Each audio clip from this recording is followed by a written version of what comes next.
Hey, folks, my guest today is Cameron Fowler. He's the co-founder and CEO of Digital Seat Media, a real-time fan engagement technology platform connecting fans to brands, sports teams, and artists through QR codes and NFL technology. You can follow along at digitalseat.com. Cameron, you ready to take us to the top? Absolutely. All right. So who are you selling to? I assume you're selling to not the sports fan, but rather the sports team. Right. Yeah. So we sell into the sports team or the venue itself so that we can install our digital seat tags and fans can engage with them.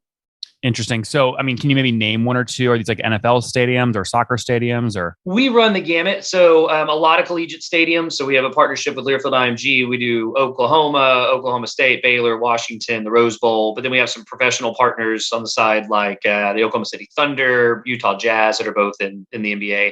And we're having discussions. We haven't announced it yet, but we've got a Major League Baseball partner that we're getting ready to install. So we kind of cover all sports. And walk me through that sales process to, the baseball stadium. What's that sound like? What are they getting?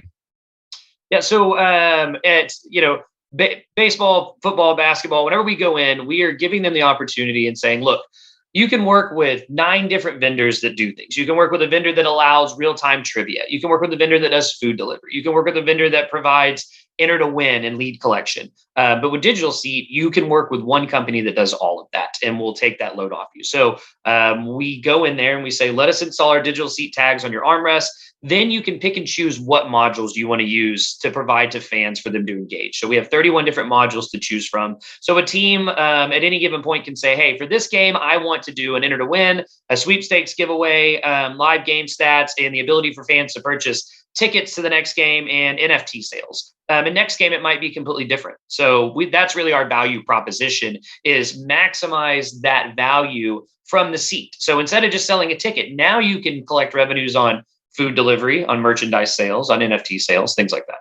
So just to be clear, there's like a QR code you would literally install on the seat. Fans are instructed to scan the QR code. And once they do that, the venue or the team controls what that founder sees what the attendee sees on that access code QRL. That's correct. So we program the tags down to the individual seat. So the student section at SMU might have a completely different content experience than the people that are sitting in the $500 seats. That's really the value because the brands now, Mercedes doesn't care about an 8-year-old kid that's watching a football game, but they do care about the guy sitting in the $500 seat. So now they can target that content. Very interesting. Okay. And what I'm sure there's a massive range, but on average, what are these venues or sports teams paying per month or per year to use Digital Seat? It is a range. It depends on the size. You can have some smaller venues that are paying $15,000 a year, $20,000 a year, and you can have some big ones that are paying 6 figures. It depends on the number of seats and then also the number of venues. So not surprisingly, you have some giant venues that might only have 10 events a year. And then you have some that we are working with one right now that has 140 a year. So it's especially if they have concerts rolling through and things of that nature. Well, that's why I asked you how you price, what utility metric you price against, because if you do number of events, well, if there's only one event, that's hard to price against. If you do number of seats, well, that's interesting, but what if they're not all full? If you do number of attendees live at the event, but then what's the frequency of the event? Right. So like, what's the one Lego block you bill around?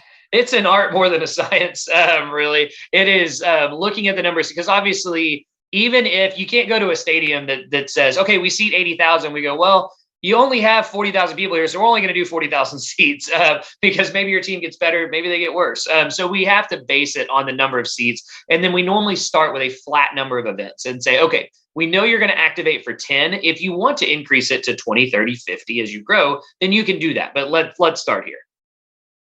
Oh, what's going on there, YouTube? Good to see you guys. Now imagine this. You love watching these interviews with SaaS founders, but imagine if we took all of the valuation data out from over 2,807 interviews I've done manually.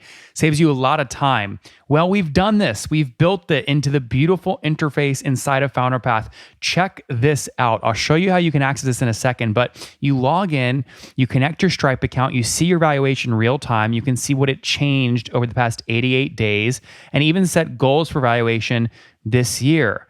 Now, the secret to valuation is there's many different ways to value a SaaS business.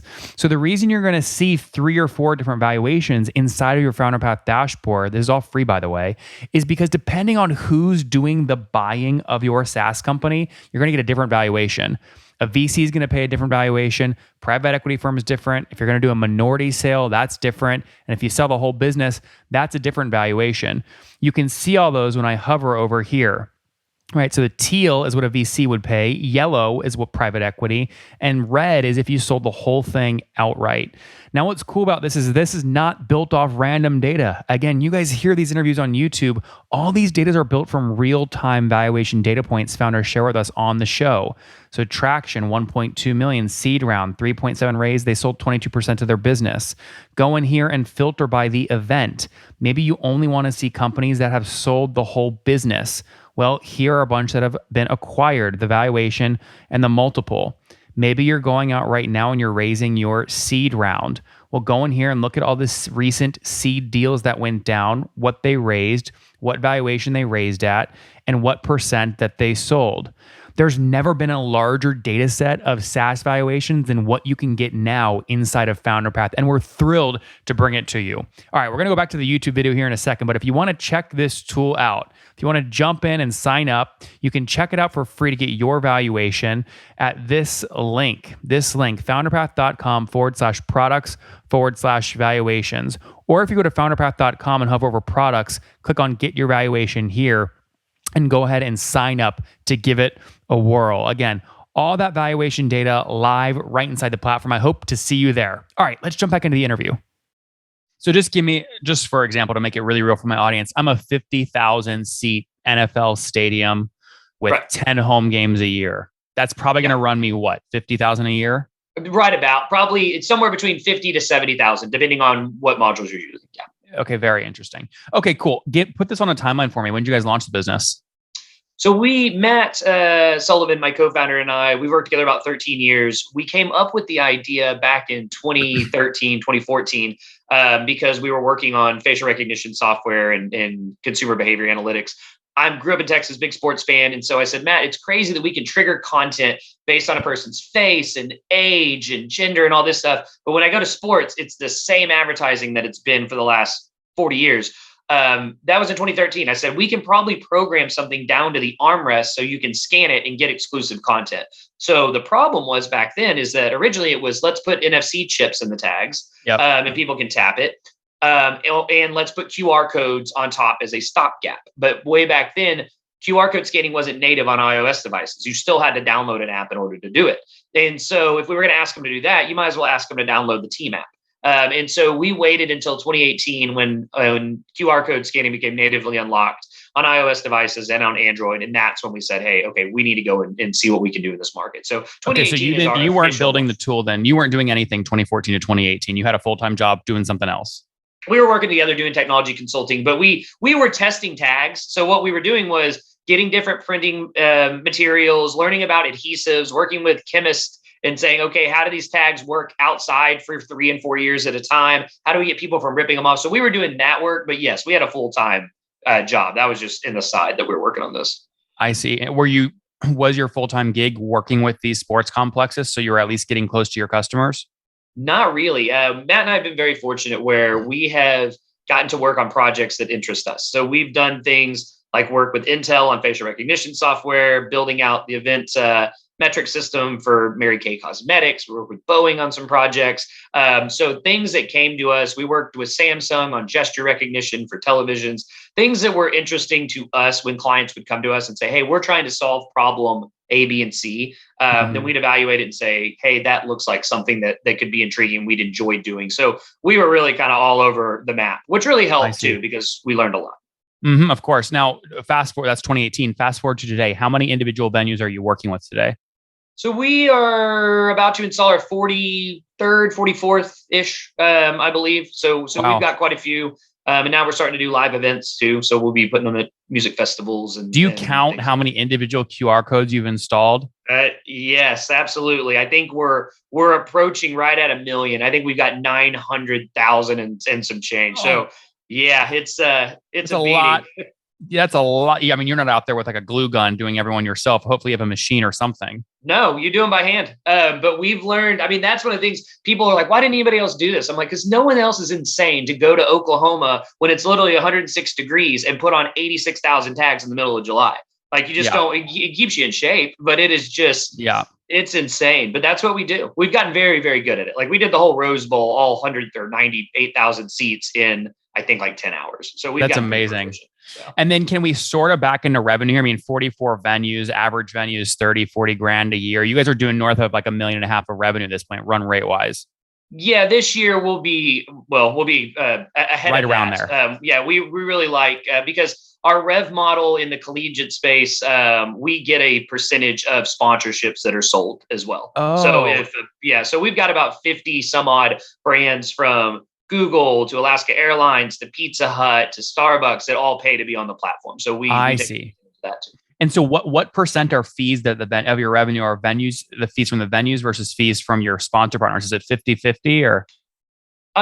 We mainly do well, yeah, this year it'll probably be we'll see how this year shakes out, but it'll probably be Okay. 50-50. Might be skewed a little bit towards the rev share side, but Okay. we try to do a healthy balance. We mainly do license fees straight into professional sports. I We see. really do the rev share on the collegiate side of the business. And if you're sort of around that 83, 85, $90,000 a month range today with a clear path leading to like, 110, 120 by the end of the year, where were you exactly 1 year ago, just so we calculate growth? 1 year ago, we weren't barely anywhere. Last year was really, and we are very candid when we talk to investment funds and our investors. Was it zero though, Zero. Cameron? Before you tell the story, how bad was It wasn't zero. We were a couple $100,000 Okay. last year Yeah, because because that was my question. I'm like, COVID, no one's going to events. So what it the hell? was so it was we really subscribed to, you're right, nobody went to events, and last year we did a lot of, hey, Starbucks, we promise this is going to work and you're going to love it, let us give it to you, or let us give it to you at a discount, and let's get the data, and then next year you're going to come in and use it. And it worked really well. So we worked with a lot of brands. We obviously collected revenue from a lot of them too, but now that we have that data showing that we've increased sales lift for Cheez-It products in Stillwater, Oklahoma by 20%. Now it's a lot easier to have those conversations and go, hey, now it's time to pay for it. So Yeah, it's worked well. really interesting. Talk to me more about the team today. How many people are full time? So we're running right now about 35 that are here working core product full time. We're shifting a lot of people. That's including the people that we're shifting that were part time, 4 months ago, that are now, we've expanded enough to where they're coming on full time. How many We're kind of engineers? split between do what? Engineers. How many engineers? We've got 9 full time engineers right now. Okay. Okay. So, heavy engineering, but not super, super heavy. So Matt is a genius whenever it comes to engineering. Used to work at Dell, was a senior level engineer there. Our vision has never been, let's have an engineering team of 50 or 100 people sitting around and building this stuff. We have senior level engineers that we hire, and they work very smart. And so that's really our goal. We don't want to have a massive team if we can avoid it. And tell me more about funding history. Did you guys decide to bootstrap, use customer revenue, or did you raise? So Matt and I self-funded for the first, 8 months probably, raised a friends and family round. Then we went out and expanded that net a little bit wider to where this last round, we've got some outside capital from some family offices. We're finalizing a round right now, and that'll put us at about 11 million total raised. How much was the last round that you closed? The last round before this one was 3.5. Okay, and that was in 2021? Yes. Okay, and now interesting. We're closing out of 5. Closing out of 5. Okay, cool. And then so 5, 6, 7, 8. So what, you raised 2 million in 2020, something like that? Yeah, roughly right around 2 million. Interesting. Between 2018 to 2020. Okay, fair enough. And then the 5 million you're closing right now, where's that money going to go? We're going to invest it. Expansion, sales is a big part of it. So we're going to bring on a couple more engineers. The sales team we're looking to expand that now and go and attack these other verticals, such as live events and brands and agencies. That's really where we're focusing it. In marketing, we've never done marketing for the company. It's always been word of mouth. And so now we're going to put some dollars behind that. Mm-hmm. And most folks in the Series A are selling, call it, 10, 15% of the business. Are you guys going to sort of be in that same range? Yeah. So our model, like the way that we did a lot of ours on a convertible note to begin with. But for this round, it's right in that range. Yeah. So you're talking like 25 million pre-money. A little bit north of that by a little bit. Okay. Fair enough. Yeah. And then obviously the other 5.5 you already raised will be converting on this round as well. So it's probably a little more dilution. Yeah. Okay. Anything you would have changed about your funding history based off sort of looking back? Hopefully there wouldn't have been a pandemic that came blowing through, because that kind of messed things up. Whenever way back when we had to do these notes. Would I have changed anything? I think I might have started some conversation with some of the funds that we're talking with now a little bit earlier. But having said that, it's hard to do in the middle of a pandemic when you run a live sports company. I mean, it makes it hard to go, hey, we promise this is a worthwhile investment when people are going, well, we don't know when this is going to end and we don't know when it's going to. So I would have liked to make some of those connections a little bit earlier. Yeah, fair enough. All right, Cameron, let's wrap up here with the famous five. Number one, favorite book. There's a book called Surrounded by Idiots, which I really enjoy. It's about talking with the people that you work with, talking with investors, and really learning about their point of view. So I enjoyed that. Number two, is there a founder you're following or studying? Ari Emanuel. I'm just really infatuated with what he's done over at Endeavor. It's just been phenomenal. Number three, what's your favorite online tool for building digital seat? Favorite online but probably Slack, as simple as that is. It makes our lives so much easier, especially when you're spread out. I mean, it helps a lot. Number four, how many hours of sleep do you get every night? Depends on the night, but generally between 4 to 6. Okay. And situation, married, single, kids? Single. Okay. No kids. No, all right. Never been married. So. And how old are you? Married to the job. Yep. How old are you? 35. 35. Last question. Something you wish you knew when you were 20. Something to listen. I mean, to see other people's points of view, that I don't know everything. Surrounding myself with people that are smarter than I am is how we've gotten to where we are. And I guys did that a little bit earlier. Digital Seat launched in 2018 with a 2 million pre-seed round, now serving 44 event venues. They've put over almost 1 million individual QR codes on all these venue seats. That's how they make money, both from the venues paying to activate fans and also sponsors that want to reach those fans. North of $1 million run rate today, hoping to continue to scale that with a $5 million Series A they're closing right now. Team of 35, 9 engineers that they look to continue to scale. They made it through COVID, so it should be up and up from here. Cameron, we're rooting for you, man. Thanks for taking us to the top. Thanks so much. I really appreciate it.